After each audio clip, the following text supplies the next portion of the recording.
ദൈവതിരുനാമത്തിന് മഹത്വം ഉണ്ടായിരിക്കട്ടെ. യേശുവും ഷീഹോ the incarnated son of God എന്ന ധ്യാന ചിന്തയിലേക്ക് ഏവർക്കും സ്വാഗതം. കർത്താവിൻ്റെ ജന്മപ്പെരുന്നാളിൻ്റെ രണ്ടാമത്തെ ദിവസത്തിലേക്ക് നാം പ്രവേശിക്കുകയാണ്. ഇന്ന് നമുക്ക് എന്ത് പേരിടണം ദൈവപുത്രന് എന്ന് ചിന്തിച്ചപ്പോൾ സ്വർഗത്തിൽ നിന്ന് ഇറങ്ങി വന്ന ദൂതൻ കന്യകമറിയാവിനോടും യൗസപിതാവിനോടും പറയണം, അവൻ യേശു എന്ന് പേരിടണം.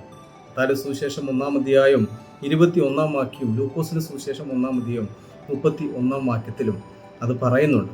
കർത്താവിൻ്റെ ജനനത്തിൽ അവൻ എന്ത് പേരിടണം എന്ന് പോലും സ്വർഗം നിശ്ചയിച്ച് ഇറങ്ങി വന്നവനാണ്. അതുകൊണ്ട് നമ്മുടെ പേരിനൊക്കെയും ഒത്തിരി അർത്ഥങ്ങളുണ്ട്. സ്വർഗം നമുക്കും ഒരു പേര് തന്നിട്ടുണ്ട്.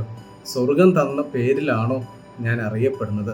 യേശുക്രിസ്തു അറിയപ്പെട്ടത് അങ്ങനെയാണ്. അതുകൊണ്ട് നമുക്ക് കർത്താവിൻ്റെ വരവ് ആ പേരിന് ഒത്തിരി അർത്ഥമുള്ളതുപോലെ നമ്മുടെ പേരിനും അർത്ഥമുള്ള ജീവിതമായി മാറുവാൻ ദൈവം അനുഗ്രഹിക്കട്ടെ.